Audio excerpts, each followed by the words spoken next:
Hello everyone, Erik and I are back again, keeping our promise. Erik was able to fit me into his very busy schedule, and I'm very grateful. And so tonight I want to make the best of this time with him. And as always, the world is going at such a fast pace. I don't know how we are going to keep up.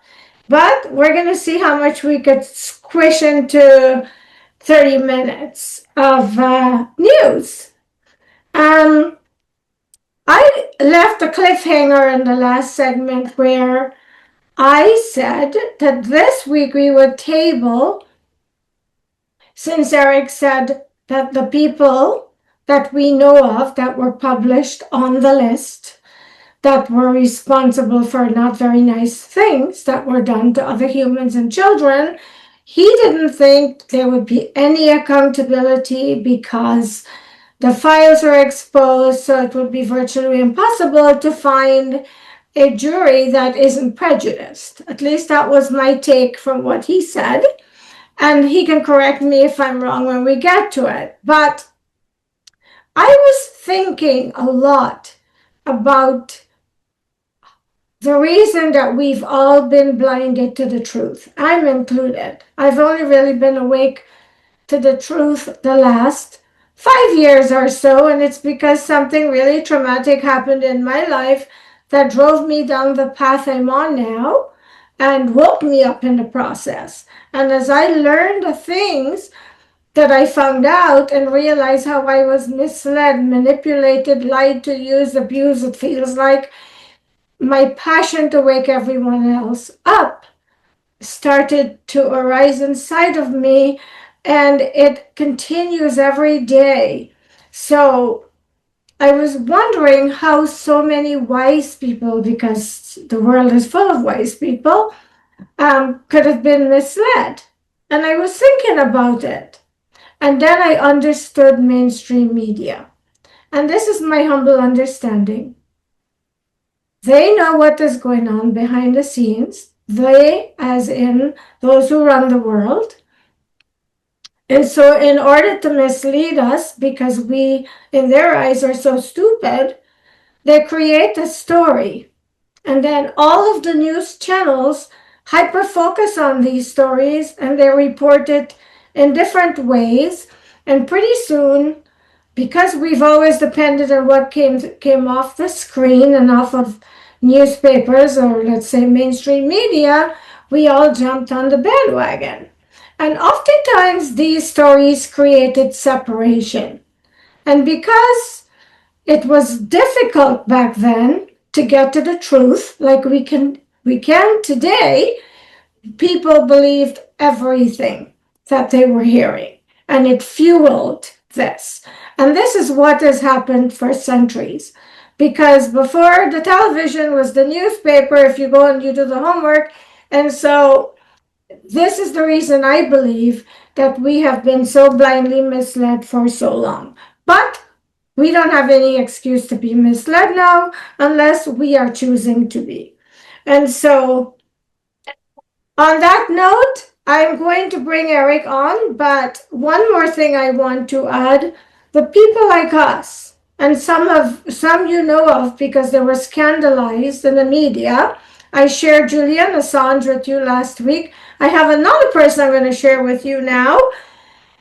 These people are like us. They were trying to help us, and even I believed the story the media fed and had really disliked these people, and now I have remorse for this. Fox News. Is that what they have over there? I don't know enough about Russian media to tell you. I think it's supposed to be more like a Reuters or Associated Press, but the hell if I know.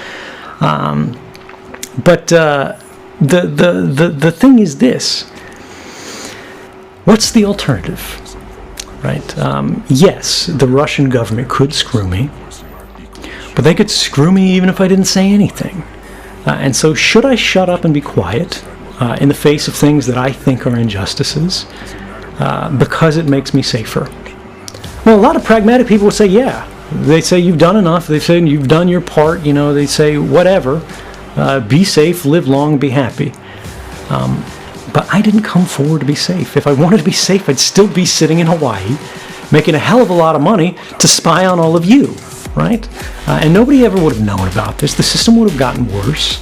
But the system, the world, the future gets worse every day that we don't do something about it. Every day that we stay silent about all the injustices we see, the world gets worse. Things get worse. So anyway, Erik, welcome back to the show. Welcome, Jennylyn and Jennylyn's viewers. So Erik, I know last week we covered a lot of ground, and tonight so much has happened that I don't know where we can begin, but I left us on a cliffhanger last week, and I suspect people who watch the show and are following, they're probably waiting to hear, although you started to explain last week. I don't know if you want to add to that. Yeah, so I do want to, kind of cover some things because, I have a law enforcement background. So I see things through that scope. And when I look at everything with the Epstein case, so this whole Epstein case is just a weaponized tool by several different groups of people. But what I want people to understand is when you go through that information or you see somebody's ex post or you see this, and everybody's like, well, why didn't this happen? Why is Trump still president? Why is this? Why is Bill Clinton, whoever it is that's named? I want to explain something to your viewership. It's not easy to it's not easy to just go out and just start indicting people based upon statements. So when you have these anonymous people come in and they submit a statement, yes, law enforcement's going to take that statement seriously. However, they're going to be hunting for some tangible piece of evidence to corroborate that story. If they were just to go off of every single statement that comes in, and if they're doing it honestly, if they were to go off of every statement, we won't have any free and clear people in the country anymore. Everybody will have a felony attached to them, because how many times do you make somebody mad and then they go and they spread a false rumor about you, and then pretty soon you're in trouble? It happens every day, all the time. Everybody's got a story to tell about how somebody vindictively lied about them to get them in trouble. So we have to look at it in that sense. Yes, it would be nice to just grab our pitchforks and our torches and go round them all up and burn them at the stake. But that's not how our legal system works. That's not how an investigation works. So without the tangible evidence, the statement is virtually useless. Yes, it sucks because that person may be a victim and there may not be justice for that victim. However, without tangible evidence, you can't do much with it. And that's why a lot of prosecutors steer away from the he said, she said cases, because now you're at a 50-50 with the jury. If you get that case and you put it in front of a jury, you're a 50-50 case, and you may lose the case, and that person may not get their justice. So what a lot I guess it's going to be one of those nights again where we're going to keep on getting interruptions. Erik, you have frozen. something. Jennylyn, you're frozen. And you are frozen too. Okay, now you're back. I guess it's going to be another night because of whenever we go down this road. And I hope the viewers are seeing I'm not blowing hot air. Every time we come on this topic, we are having these interruptions. Of course, we're discussing the Epstein you're frozen files. again. Well, I guess we're going to keep going, and I'm leaving it like it is. I'm not even going to edit it out. Erik, are you there? Erik? Yeah. I think someone's trying to silence us. Yeah, I'm again. here. Can you hear me? I can hear you and I can see you. Can you see and hear me? You're glitchy, but I'm looking at your internet connection is all over the place. Like it's not stable. Yep, of course not. Look what we're talking about. So if you're watching this show, I am sure that you are seeing what is going on. So, Erik, are you there?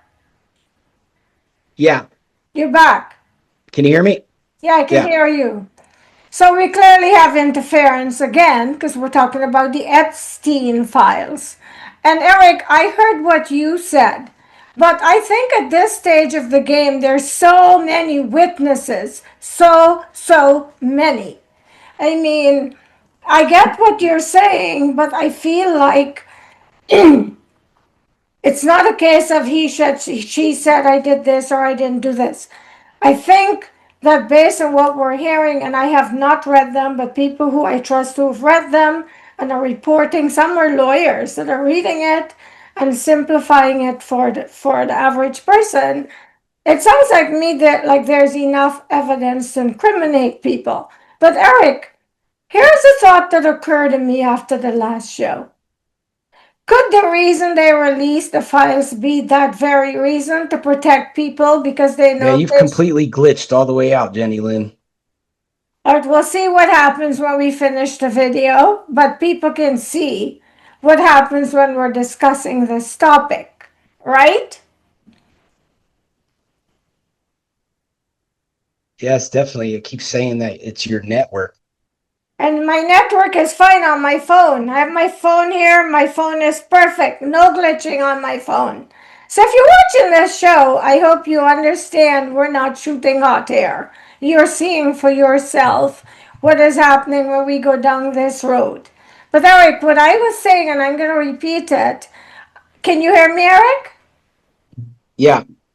I am saying, my gut feeling is the files were released especially for that reason, because whoever released the files are aware that if they release them, it's kind of letting all of these people off the hook, because the reason you gave why they can't be held accountable.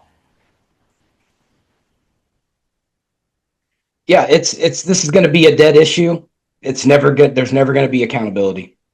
I'll bank on that until the end of time. That's what I'm saying. I'm saying maybe whoever released these files released them so that they wouldn't have any accountability. That's my gut feeling, because whoever released them, if they work in law enforcement, they have to know the consequences of releasing it. And you know me, I call things as they are. They call things as they are. That's why Pam. Well, you have to remember, Pam Bondi didn't release the Epstein files. Congress made them. Who's so Congress? This is a Congress. Who's Congress? Exactly. The same people who just this week refused to allow the public to know about all the sexual harassment cases against them. There's only like 50 of them that said release it. So it got voted down. There's a problem. People, and if you have a brain, and I'm sure everybody watching this does, you can connect the dots for yourself. The thing that infuriates me, and the reason I use my energy to do this and my time, is the fact that we are held in so little esteem that they think that it's not blatantly obvious to us what is going on. And to me, that's insulting me and telling me I'm dumb and I can't see the big picture. But it doesn't matter if we see the picture or not. Like you've said many times before, we are powerless to change any of it. And it's the same thing with this war. Could this war be another smokescreen to deviate from this Epstein thing? Because I'm just asking a question, and this is another question that occurred to me. I don't think so. I think this war was something that should have happened 20 years ago. But what about the timing of it? Why now? I mean, Trump's a lame duck. And what a lot of the major media is not reporting is the guy who was the Pakistani guy who was hired by the IRGC to orchestrate the assassination of Donald Trump just is on trial this week, and he was just found not guilty today, or he was found guilty today. So like that, all this stuff, it all kind of adds up to the war. However, when you look at the buildup, President Trump sent 2 bombers over to take out nuclear sites. So what did they do? Once we got away, they started rebuilding them again. That's where the war started back up. That's where this escalated again. And they kept saying, "Oh, we're not enriching it," but they're enriching it triple of what it needs to be. So that tells everybody they're making nuclear weapons. So that kind of stuff, we can't have that. You look at what did Iran do? They said the same thing with Saddam Hussein. It's an old excuse that we keep getting thrown at us for all these stupid wars. They said Saddam Hussein was making chemical weapons, and I followed that story closely. I wasn't even on the journalism path at the time, but I was following it, and he was advised not to start that war because they hadn't found any weapons. Then they found Saddam Hussein hiding in a hole somewhere, more afraid of us than anything. Eric, I'm just tired of the excuses. I really am. These wars are not necessary. I think if we're going to start wars, those starting the wars, their children should be going to fight. And I bet you we won't have as many wars. I don't like war, but when we do go to war, I support our soldiers and support the mission at hand. With Saddam Hussein, we also have to remember that Saddam Hussein insanely bombed Kuwait before we even got involved. That's what started that whole thing. Did he really? Did 9/11 I mean, ask the Kuwaiti people. Did 9/11? But are you sure it was he who was bombing them? Did 9/11 really happen? Did we really land on the moon? I am tired of being told things and they're not necessarily truth. Well, I mean, we have to divvy upon what's theory and what is potentially true, because we can theorize that we went to the moon, or we can theorize that we didn't go to the moon, but until you get a security clearance, you're never going to know. So it's always going to be. I don't agree. I've seen enough evidence to know we didn't land on the moon. Well, I mean, that's just an example. We know that Saddam Hussein did not have weapons of mass destruction. That was an oil steal. We know that. The intelligence came out later. We may find out the intelligence of Iran. I am not a fan of Iran. I'm not a fan of what their message is to the United States. I support this situation. I wanted the Ayatollahs out of power. They, in my opinion, and the majority of Congress, the majority of the people that I talked to over in that region, they said Iran is a problem and they disrupt a lot of stuff. So it's just a situation where I think they're just a rogue Arab nation. I like all the other Arab nations. I like Saudi Arabia. I like Oman. I like Bahrain. I think Kuwait's solid. Even Iraq. Iraq has kind of turned their country around, and they're doing well.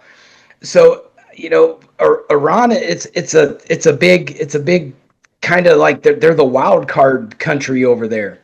And they don't really work well with a lot of the other countries. Yeah, they backdoor a port through the UAE, but that was a business transaction. Just the way that, every country has confirmed that they've committed genocide against their own people. We can't have that. That's something that can't happen. We should have went in and really laid the hammer down to China when they did it to the Uyghurs. But we didn't, because at that time we had cowardly leadership. We should not be doing business with China, period, because of that. I think genocide is one of the worst things that you can do when you start to kill and mutilate your people just because of their religious background or their faith But how based. about eating your people? But You see, that's the Erik, thing. you and I don't agree on certain things, some fundamental things, and I'll tell you why. It's like these wars. It's one thing to have a reason why we justify the wars, but the wars cost money.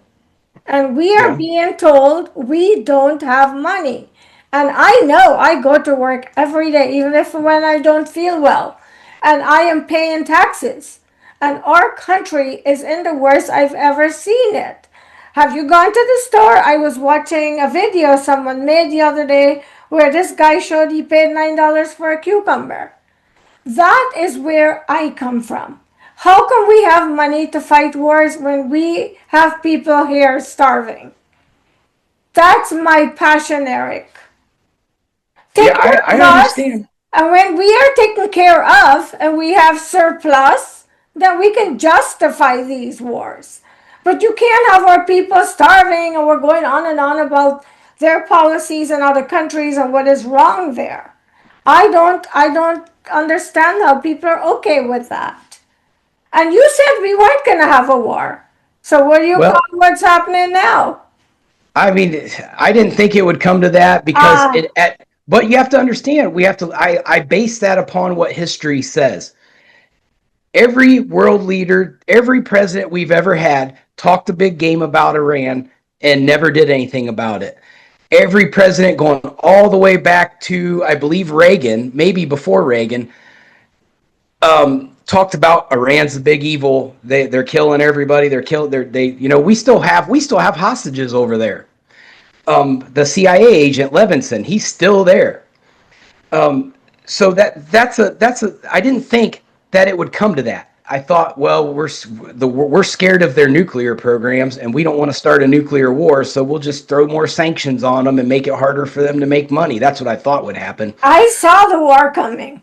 That's why I called it We Bombed Iran Now What? And I don't mean to cut you off, Erik, but I have a question for you. Mm-hmm. Are you okay going to work and paying taxes to fight wars while your children, grandchildren, and friends, some of them not be able to afford? Maybe your family can, but knowing that families who are 2, 3 jobs still can't feed their kids, are you okay with that? So I have to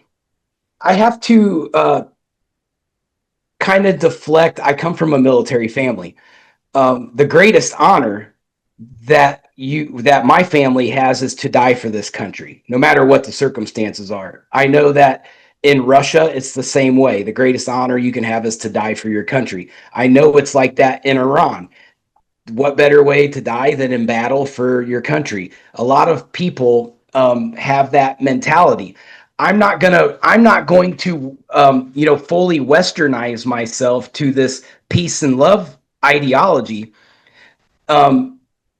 because I know that in reality, it doesn't exist.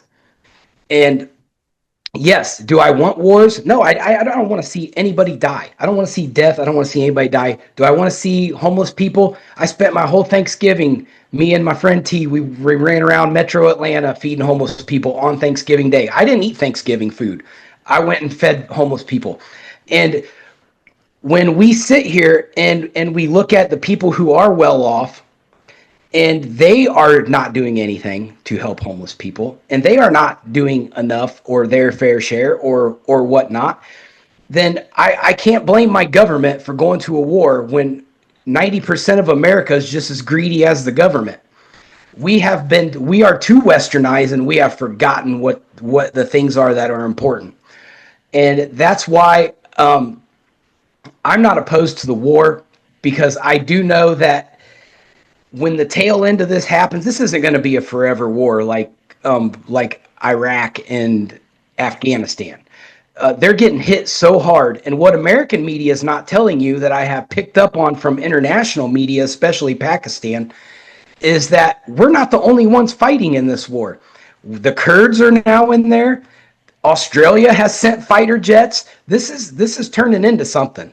And Iran is getting no help from anybody. How long do you think Iran's going to be able to sustain the beating that they're taking from 8, 9 different countries? I think when I was on the Republic last night on the debate with Arnab, and there we had a panel. There was a Russian guy, an Israeli woman. I believe the other one was from Azerbaijan, and there was a retired Indian general. And it's the same. Everybody pretty much had the same consensus from their medias, is that Iran has taken a beating. Nobody's helping them, and it's just a matter of time before they surrender. And so I just don't think that they have enough resources to deal with what is coming towards them. Well, I hope your prediction is right this time, Erik. We are down to, believe it or not, 10 minutes. I hear what you're saying, and I know the peace and love thing, like you say, doesn't exist in the world. I think it would be nice if it could, and I'm not pushing for that. My passion, Erik, is coming from feeding the people here who are working and putting their money into a system that has promised them certain things that will afford them to survive here. And instead, every time this president said he wasn't going to do he was running on the no wars, he was not going to start a war, and now there's another war. And here's the thing, and I'm not accusing you of anything, but when people like a person, they will find ways to justify things that that person is saying and doing. And I'm not accusing you of doing this, but I see it all the time. And this is why I haven't picked a side. I say this over and over and over. I'm on the side of humanity. If I am waking up, and the average person in this country is waking up every day and going to work, take care of us first before we start wars to clean up other people's problems, because our place is a mess. And I don't think I've ever seen our country this bad. When you go to the store, that's where you see it the most. And when you see people dying and they can't go to the dentist or the doctors because everything is unaffordable to them, although they are doing 2 and 3 jobs, that's when you start to see the picture the way I see it. I'm not against whatever the politics behind these wars are, but to me, we are paying to survive here, and we can't. I mean, we're still the greatest country on earth, though, and that's the part that's a facade. Forget. I disagree with that. That is a who's facade. better? Who's better? Whose GDP is higher than ours? The thing is, where you're getting the information, I think, is not where people are getting the information. Sometimes is where we get put off track. And if we're the greatest nation in the world, I have a really good friend in Russia. He was on my show. He was going through the supermarket and showing me the prices of things there. I hate to tell you, we're not the greatest nation in the world. That's what you're. I mean, told. if you're judging it by dollars, then at the store, then yeah, we're no. It's not just dollars at the store. It's having medical care. It's having nobody on the streets living homeless. There's a lot that we never get reported here about what is good in these other countries. So I guess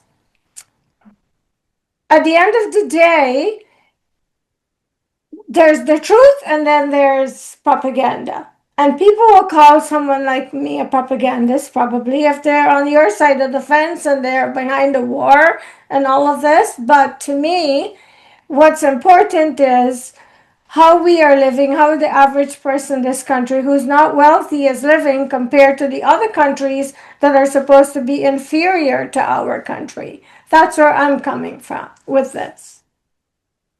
Because, Erik, this is another thing I discovered before we go that I should mention. A lot of very wealthy people make a lot of money off of wars. You can check it out yourself. Not you and me, nobody in our category, those who start these wars. It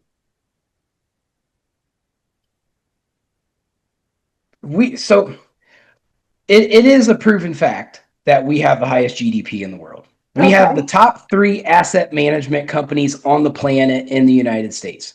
Nobody comes close to it. Okay. The United Bank of Switzerland is probably the closest, but the rest, no other country can do financially what we do. Now that should trickle down, right? It should be a trickle down effect. If we have the most asset management money and we have the most GDP, like our lower class should not be quite so low. However, you also have to remember that our government system is screwed up, and it's designed to keep people on welfare, because if you have people get off of welfare, then you don't have anybody that you can puppeteer around and cause problems. That is a propagandist tool that was invented by the Nazis, and we stole it. When we stole everything from the Nazis after World War II, we brought it all over here and we use it on our own people. And that's the unfortunate truth. Everything that we do, our media is run by Goebbels' methods of propaganda. And you also have to remember, and I've been very, very critical of this, is we get played by a tool called the Overton window. And there's going to be people out there that know what I'm talking about. And there's going to be people that are going to go, what is that? So I highly encourage everybody to go read Glenn Beck's book called The Overton Window. He maps it out flawlessly, how they use it against us. And what they do is they take the minimum accepted event that society can handle, and then they take the maximum event that society can handle, and then they create an event in the middle. And then once that event happens and we get used to it, they move the window, and they continue moving it down a radical hole. Exactly. And that's the official tool that our government has been using on us probably since before Kennedy. So is that, I mean, it's morally wrong, I think. I think it's a mass manipulation tool that takes decades to move the bar on us. But they do use it. So I've been conscious of it, and have looked at events in history that they've moved the window on us. And so my thought process is, how do I mentally in my own world move that window back? Because I don't want to accept radical ideologies. I think if we simplify things to what they were back in the 1950s, where we didn't have nearly as much propagandist manipulation. We had it, but it's not like what it is today. The Overton window has moved so much. Just when you look at the media, of what the media does to us, back in the day, you could get on TV and you could turn Walter Cronkite on, and you could bank that he was going to tell you the absolute truth. And he was going to look at you right in the eye on that TV camera and tell you exactly what was going on. Today, you can't look at a news anchor on TV and guarantee, like, our media doesn't even tell us that Australia has joined the war. The conservative media wants you to think that President Trump flew in on his Eagle and just dropped bombs everywhere and beat everybody. Liberal media wants you to think that we're out there getting it handed to us and we're losing the war. But then you go look at, India, and they're like, oh, United States is destroying Iran, but it's an atrocity. It shouldn't happen. And so it just depends on where you're standing as to what exactly you get fed. Exactly. And Erik, so we do agree on some things. But when you go back and you do the homework and you find out who owns the banking system, who owns the education system, Europe does. That's why I don't. The pharmaceutical system, who owns the prison system, who owns all the systems? When you figure that out, you will connect the dots. You will understand my passion. And look, I'm not lying. We're exactly on 30 minutes. But Erik, I love your passion for and your thirst for information. I'm really proud of all the things that you are doing. I have a great respect for the work you do and what you're able to share with us, which is why you're the one I've chosen to do these news updates with, because I know we can have opposing views about things, and I'm actually not in disagreement with you. All I'm saying is, year after, government after government, each change, we are fighting wars. And with every war, we're throwing our money away in another country while it feels like we're losing our democratic rights, like it's no longer a democracy. And too many homeless people, too many people starving, too many people dying, and it's not okay. And when is it going to stop? And it's gone from bad to worse. So I agree with you, and I have great respect for you and your family and all of the contributions you have made for this used to be wonderful country. And I get your passion, but I really feel like it's time we keep the money here and start doing some repairs and some restructuring to our infrastructure so that people can survive and people can enjoy the benefits of what they pay into every day when they wake up, and some people that are doing 2 and 3 jobs. And that is all I am saying. I am not saying anything else, because the people who own all of these institutions, they are getting wealthier and wealthier, because with every war, they get more money in their bank accounts while we lose more of our privileges. Go do the homework for yourself. I'm not a favorite, and a lot of you probably wouldn't agree with my views, but I have done the homework. Erik, what do you want to leave them with today? A lot of people think that the fix is not easy, and it may not be, but you can solve a big hunk of America's problems by holding your Congress people accountable. We do not do that as a nation. We're in a war because private companies own congressmen, and it's our own ignorance that we don't know that.